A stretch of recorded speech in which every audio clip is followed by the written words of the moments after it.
Hey everyone, and welcome to the third season of Unpacked, a podcast by Afar. I'm Aislinn, and as you can probably tell by this giant microphone in front of my face, I host the show. Every week on the podcast, we unpack a different tricky topic in travel, and this week is no exception. This is Unpacked.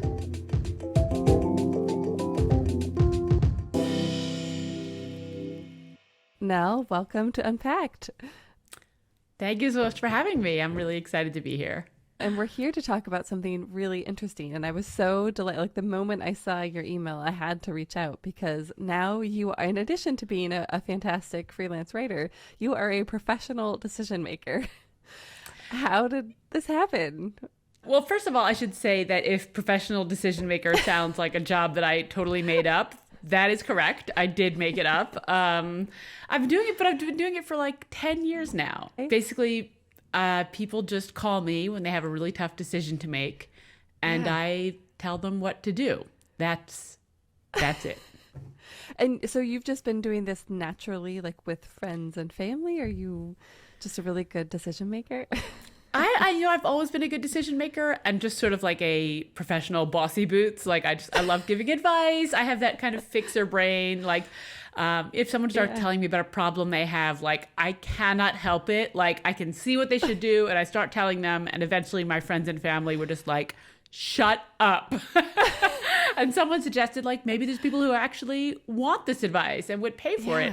And it turns out that that's true. You know, people struggle so much with decision making, and sometimes just having like a total stranger, a completely neutral third party to weigh in on what you should do, it just helps them like get unstuck, and then they can move on with their lives. I love it. I think it's so true. And especially when it comes to big things or even small things. So what have you seen since you started your business? Oh, I mean, okay, so I've been doing this since 2013, so it's really run the gamut. A lot of them are sometimes similar. Like, there's a really high proportion of people deciding between living in New York and living in LA. Those two cities, for some reason, come up a lot. That's so funny. Job offers, should I take this job offer? Career changes are a big one. Like, you know, should I keep doing what I'm doing or try something totally different? Should I have a baby? Also popular choice. Interesting. Should I get divorced? Also something that people come to me for advice on.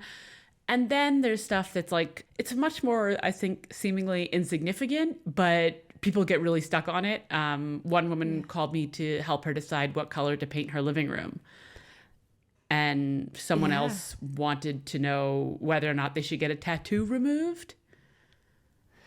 Yeah, so it's a real spectrum. Yeah, it is a real spectrum. How do you approach these? Because they are so different. There's a lot of different emotional weight in there. So how do you process with somebody? There is a lot of emotional weight in there, but what they all have in common is that they've been taking a really long time to make the decision, and they've just like they're usually kind of at the point where they're like spiraling. And you know, the woman who had needed help deciding what color to paint the living room, like she had been her house had had a fire, and they were like had to redecorate everything, so she was just like decisioned out. Like and this one for some reason was just like she just couldn't make this one final decision because she'd been making so many decisions. And when it comes to something like should I have a baby or should I have a second baby, or you know, should I move to a new city or should I take this job offer, like the decision-making process is more or less the same. Yeah, like there's more emotional impact, but the thing that they have in common is that these people are really stuck and that they need to take some kind of action. And, you know, it almost doesn't matter sometimes what the action is as long as they do something. Yeah. So I help them do that. Yeah. Love it. Why do you think people... I think that there are two kinds of people. There are the chronically indecisive people who are like, they don't know what to wear in the morning. They don't know what to have for dinner at night. I think we're all that person at some point. But I would say that more of my clients are actually high achieving type A kind of personalities.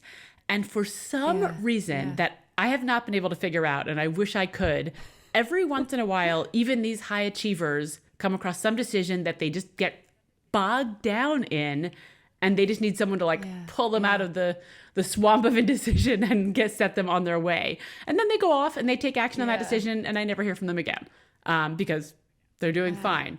But there are those two kinds of decisions, and you know, The chronically indecisive people just need to make a lot more faster decisions. But the people who get stuck on one big decision, like they just need some temporary help and then they're fine. Yeah. I know some chronically indecisive.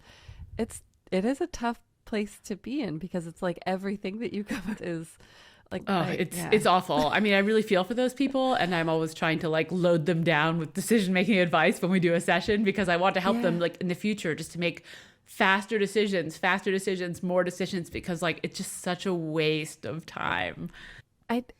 Do you think it's because for those folks, and maybe it depends, that it's almost like they don't want to close any doors in their life, and so if they make a decision, then automatically you're closing another pathway. Exactly. They don't want to close any doors, and it's really it's just a fear of regret. Like the decision-making business is just the regret minimization business. You know, nobody ever wants to feel that really uncomfortable feeling of like, oh no, I should have done this other thing. And that for some people, that is just paralyzing. And it really sucks. But it's really hard to come to terms with the fact that like, you're going to make some decisions that you wish you hadn't made. But I think the chance for regret, like the thing that I think people regret the most is the hours, days, weeks, months, years that they spend deciding. And why do you think it's so easy to either make a bad decision or to sit within that indecision? Sitting within indecision is definitely worse. When it comes to decision making, I don't have a crystal ball. I can't predict the future. All I can do is help you analyze the information you have right now and where you want to go and see like which path makes sense. That's all that I can do. So sometimes the decisions are not going to work out. We cannot know if this new job that you take is like all of a sudden the boss is like a terrible micromanager. Like you just can't know some things in advance. So I wouldn't say that there are no bad decisions. There are definitely some bad decisions, but like really, if you just make the best choice you can with the information you have at the time, like that's as good as it gets. No decision is really the worst for me because, again, like I said, this waste of time and sort of energy and brain space that making these decisions takes up. Like you could be doing so much more with that. But I think you said it's like the fear of regret. It's the fear of making a bad choice. It's the fear of feeling bad later. It's the fear of saying goodbye to something that's good. Actually, I just wrote a newsletter about this, like how to say no to good things, because sometimes when you're making a choice, both of them have pros and cons, and choosing one thing means saying goodbye to the pros of the thing you didn't choose. Like sometimes you have to give up something good to get something great. How can we get better at making good decisions? First of all, I think it's important to get faster at making decisions. I would say that in general, people should think about how long they think they need to make a decision and then cut that time in half. This tends to scare people because they don't want to think they left any avenue unexplored. They need to do more research, but the quality of the decision will almost never suffer because you took less time to make it, and then you get all that time back. And I just think, testing things out is so much more useful. If you're trying to decide, like, should I start a side hustle or something? Like, you could spend 6 months thinking about it, or you could just start it. And 6 months from now, you will know whether or not you want to do a side hustle. Like, you will have real tangible data. It's just so much more useful to take action than to deliberate and deliberate and deliberate. Yeah. Okay. How much do you think that the gut is involved in making, like how much do you bring that into your work? I think the conflict with decision making is that people think they should be making entirely logical decisions and good on paper decisions, but the truth, at least what I've found in my decade of doing this, is that people are always going to do what they want to do, like deep down inside them. And my only job is to like figure out what it is they actually want and then just like write them a permission slip and say, it's okay to go do that thing. Because most of the time it is. But I think it's mostly, what we call gut, I guess that could have like a bunch of different meanings. But when we feel a way, like when we're checking with like how our stomach feels about a particular decision, like we're taking into account all the paper stuff. We're thinking about all those things. But really, I would say if your gut is saying, no, don't do this, it's fine. Don't do it. Just decide not to do it and then go do the other thing. Yeah. And move on. Yeah, exactly. Well, since we're talking about travel, where do you think that people get stuck around decisions when it comes to travel, living abroad? People get stuck in all sorts of places, but I think the biggest hurdle is where do I go?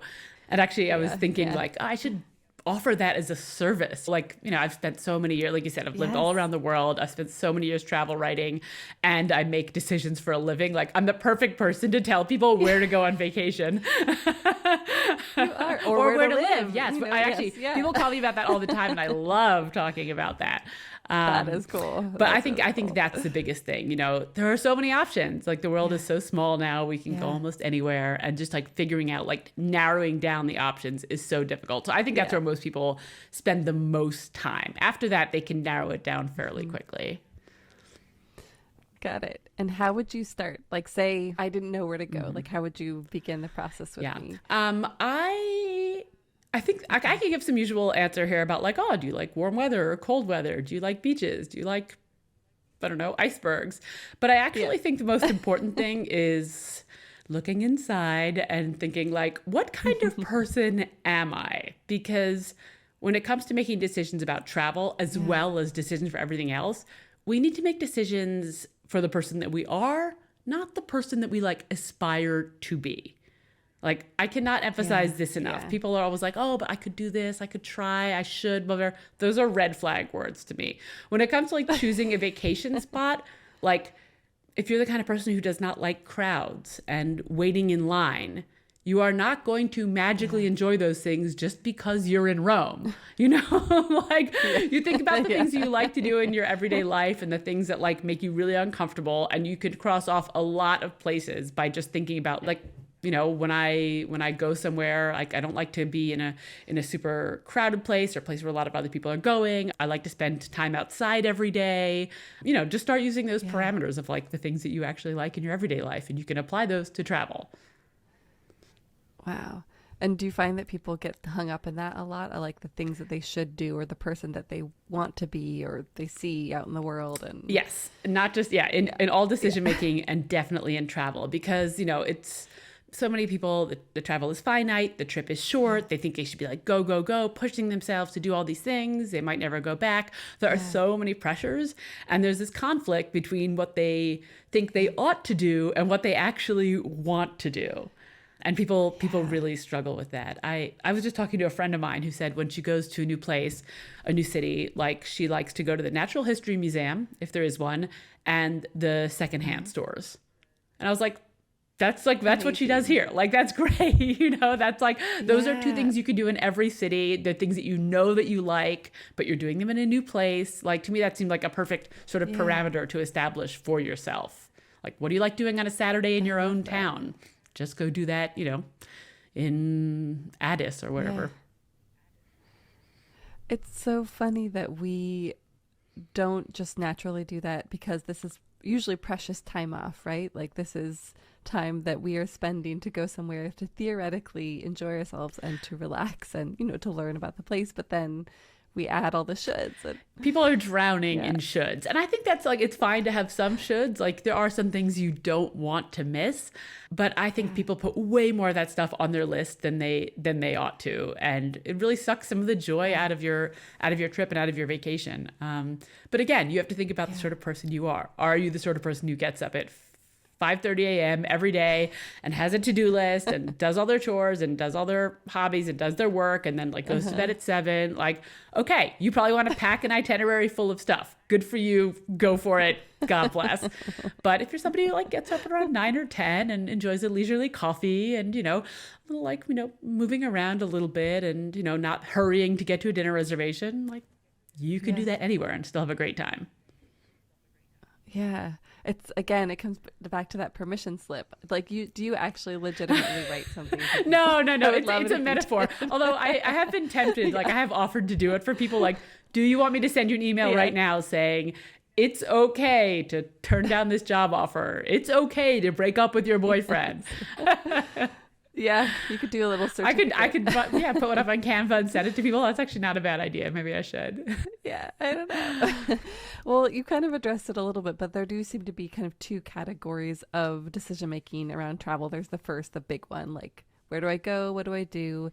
And then there's the ones that you actually make in the day-to-day on your trip. And do you have any advice for, or do you approach those differently? Do you have advice for people in terms of looking at those? Well, you have a lot less time for the second than you do for the first, which I think, of course, is a good thing. Like, you have to decide right now, are you going to go to this museum or are you going to have coffee and cake in this cute little cafe? I think most people are pretty good at making those decisions on the fly. But I do have an idea for people who often feel caught between all the options when they are somewhere. I would suggest that I'm a big fan of like making decisions in advance, like deciding and then not deciding. So before you go on the trip, I love the idea of coming up with just like a theme for your trip. You know, people are big on like my theme or my word for 2024 or whatever. And I don't do so much of that, but I think that like if you can think of your trip like as, okay, how do I want to feel the end of the trip? You know, is this trip about exploration? Is it about discovery? Is it about relaxation? Is it about comfort? If you can pick that word or that theme before you get on the plane or the train or the, you know, tram, then when you're faced with those decisions in the moment, you can just go back to that word. Like, which one of these fits in with my vacation theme? You know, which one of these is more in alignment with my vision for the vacation? And then you can just make all the decisions according to that rubric. Yeah. It seems like it would also cut down on, we didn't talk about it earlier, but decision, and especially when place and you're kind of maybe hit with a lot of new sensory overload. Do you think decision fatigue is like a Oh my God, absolutely. I remember I was living in Vietnam for a while, and some friends had come to visit. They've been traveling all around Asia, and they were hanging out with me and my friends. And one of them said, God, it's just so nice to have somebody else to decide where we're going for dinner. It's just like, you know, the two of them had been backpacking for months and months, and every day it was like, I don't know, where are we going to have dinner? And like, what do you think? And what about this? And just being able to like delegate some of those decisions. Yeah. The decision fatigue is absolutely real. So if you can narrow down your options and just think, oh, this one is my theme. This one goes with my theme of discovery, or this one goes with my theme of comfort. Like, it's so much easier. Yeah. And maybe giving ourselves permission to get things wrong sometimes. I don't mean wrong, but like, you know, I think because of the way that travel is shared on social media and online, like it's so easy to feel like everything should be the absolute perfect thing. And maybe it's okay if you just decide to walk by a bistro that you've never heard of and walk in because it smells good to the sign. Yeah. You know, like, yes. I mean, I really think that goes back to like, what kind of a person are you? Because if you're somebody who is a planner and has everything like lined up ahead of time, there's restaurant reservations for every night. Yeah. Like, I'm going on a trip with my partner's family to Yellowstone in August, and his family has already made dinner reservations and rafting reservations and hotel reservations for a trip that's not happening until August. And like, that is not how I do things. But like, great. If that's what gives them comfort, like, I'm just going along. I'm a passenger. That's wonderful. But if you're the kind of person for whom that is stressful and feels like obligation, and now I'm going to rush to make this reservation when I'm having such a lovely time sipping this wine, looking at the river, like, it really needs to go back to what kind of person you are. And of course, the biggest decision also is like who you're traveling with, and are those people on the same wavelength or not? I think that's very important. Yeah. Do you have any advice for choosing your travel mates? Oh, I think that's a really hard one. I think a lot of, I mean, if you're at the stage where someone is like, let's go on a trip together, you probably know them reasonably well. And so you should definitely not respond at once. Be like, oh, right, let me think about that, and go home and think like, do I want to spend all this time with this person? Like, are they going to get up at 5:30 every morning when I want to sleep until 8? Are they going to make me like traipse around this museum when I would prefer to be like going around the flea market? But I think maybe an easy way to do that would be like, sure, like, let's think about Paris. Like, why don't you give me an idea of what your perfect day would be like, and I'll tell you about mine, and see if they overlap even a little bit. And then I think it should be pretty clear to both of you, like, we should travel together or not. Yeah, or maybe we should just meet up in the city. We'll have separate trips. That's actually a great idea. Like, we're both going to go to Paris at the same time. We'll have like 2 dinners together. Yeah, I love it. Well, I feel like one of the happens that can be is when things go wrong on a trip. It can be you run into, your hotel reservation falls through. Then you have to make a decision on the fly. Do you have any tips for those uncomfortable moments? I mean, I feel like in those situations, our options are sometimes all bad or like there's not really that many choices. And so it doesn't really matter what you do. And honestly, this is truer for more of our decisions in everyday life than we think. Like it really doesn't matter. But I think you can think in my decision-making sessions, I ask people to think a little bit about their values ahead of time, not like religious values or moral values, just like the things that they make them happy in everyday life, whether that's control over your own time and schedule or, financial security or recognition for your work or time to walk your dog every day or whatever. Yeah. So I think if you have a little bit of a sense of like what your values are for the trip, like maybe saving money is like your number one thing. You want to do everything on a budget. If you know that about yourself, like you can make the decisions that are going to be the cheapest, even if they maybe take more time or more effort or whatever. Yeah. I think it would behoove everyone to think a little bit about those values, their own values, just in general, but definitely before a trip. Yeah.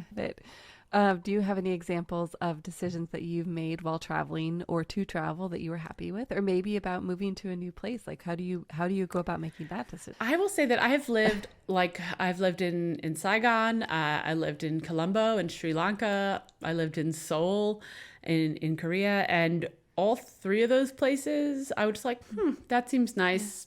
All right. Off I go. My last two moves to Uruguay and to Switzerland, where I live now, have been because my partners work. And, I can tell people what to do from anywhere. So it's fine for me to be here. But those decisions were based on, to be perfectly honest, like the food. Good food is one of my top values. So like those places are all like, oh my God, the food will be amazing. Affordability and weather. Those are usually my top considerations for something like that. I love it. And it sounds like you don't get too hung up on it being anything. Like you don't seem to have a lot of expectations. Like you're like, okay, they seem to have some of the things that I'm interested in. Let's give it a shot. And I mean, I think that's something that is definitely true for me, maybe more so in the past when I was younger. But I really do I just believe so strongly in the fact that almost every decision is reversible. And if you move somewhere and you don't like it, you can usually leave. Or, if for financial reasons you can't, make a point of like saving your escape money before you go. And then if you don't like it, just leave. Like you can change your mind. People stay stuck in locations they don't like, in jobs they don't like, in relationships they don't like, knowing that they should go, but not managing to do it for just so long. So I'm a big fan of the, you don't have to call it quitting. You can call it pivoting, or as a friend of mine said, quivoting, and just do something else entirely. I love it. I love that so much. Yeah. I don't know, the stick with itness, that seems to be a cultural value, at least in the United States. And it doesn't behoove us. It really doesn't. Like so many people should quit things way before they quit. Big quitting fan over here for sure. Okay, I love it. Well, we do have two listener questions. So I'm going to read the first one. This is from Christina. She says, it's my mother's 70th birthday this year, and she and my sister want to take a big trip to Scandinavia. But my husband also wants us to take a 3-week trip to China that we've meant to take for years. If we do both, it'll be a big financial stretch for us, but also life is short. What should I do? I mean, if you can do both trips without like inconveniencing yourself hugely financially, like if you could make it work, life is short. You should do both of those trips. But if you have to pick one, I would say that, those 0 birthdays, they only come around every 10 years. And if you enjoy spending time with your mother and your sister, like it would be a gift to go on that trip, I think. And you could do China the next year. But I really do think like if it's possible to pull both those things off and you're willing to sacrifice, eating out or whatever you spend money on in your everyday life, like go for it. You'll have an amazing year. I love it. That's great. I mean, it sounds like also, I'm just reading into this question, but it kind of seems like she also knows what she wants to do and is looking for permission. That is a surprising number of my clients. Like they might not know that they know what they want to do, but they do know what they want to do. And like, that's my only job, is to like yank it out of them. Yes. Well, the second one might be a little trickier because this is from Inez and she is not with us. But in the newsletter where I asked for questions, I mentioned your tattoo example. And she says, you mentioned tattoos and I've always wanted to get one while I'm traveling. I'm 39 and I don't have any. She said, A, is this crazy at my age? And B, how do you figure out if a tattoo artist is right for you, especially in a foreign country? And if I don't know what I want, where do I begin? All right. Well, I don't know much about tattoos, but I do know that you are not too old for a tattoo. That virtually, I mean, no one is too old for anything ever, I guess. I feel you should do what you want. Like there's literally no age-related downside to getting a tattoo at 39. And in fact, I think about like the tattoos I wanted to get when I was 20 and like, thank God I did not get those tattoos. Like getting tattoos as a young idiot is so dumb. So I think, yes, like embrace yourself. It could be a 40th birthday present to yourself. That could be super fun. I love that. But when it comes to picking a tattoo artist, I would just say like, if you've picked your destination, go on Instagram, find tattoo artists there, find one who's like, put pictures that you're like, wow, these look really good. And, and you can go from there. But social media is your friend. Yeah. Yeah. All right. Well, Inez, you have to let us know when you get a tattoo. Send us a picture. Yes. And now I want to see it. I want to see the photo. One of my friends at 19, he got a tattoo of the Superman logo on his chest. Oh, and I've always, we're not in touch now. And I've always wondered, like, did you get that removed? Is that still there? Because that's a pretty specific. Yeah. Yeah. So yes, I think waiting to 39 or 40 is right. No Superman logos, or you really know that that's what you want. Yeah, exactly. Like you're really committed to it. You know that you're always gonna love Superman. Yes. Yeah, no, I'm with you. I mean, one of my aunts just got her first tattoo at the age of I think 61, and then recently she got another one, and they look great, and she feels great, and yeah, truly never too old. That's so cool. Well, I would love to hear a little bit more about your podcast. Would you mind sharing a few details about that? I would love to talk about my podcast. I made this in partnership with Audible, and it took basically a whole year to make, which I did not expect. Podcasting is complicated, huge amount of work. But it's called The Decision Coach, and it's available on Audible, Apple Podcasts, Spotify, wherever you get podcasts. And it's basically just like a condensed version of my sessions. There's 6 episodes. In each episode, I coach a person who's trying to make a big decision. We have somebody deciding whether or not to drop out of college, somebody deciding whether or not to move from Australia to LA to pursue his dream of becoming an actor, a woman deciding whether or not to leave a sexless marriage. And in each one of these episodes, I coach them to making this big decision. And there's tons of actionable tips for decision making in your own life along the way. And, I think they're pretty useful and also fun to listen to. Yeah, for sure. We'll link to that in the show notes as well. And you had newsletter. Is that a good place for finding you? Absolutely. You can find me at decisioncoach.com, and you can sign up for my newsletter then. It comes out every couple of weeks. There's just decision making tips and suggestions and examples and things like that. Awesome. Well, Nell, thank you so much for being here. This has been Thank you so much for having me, and a real pleasure to see you. Yeah.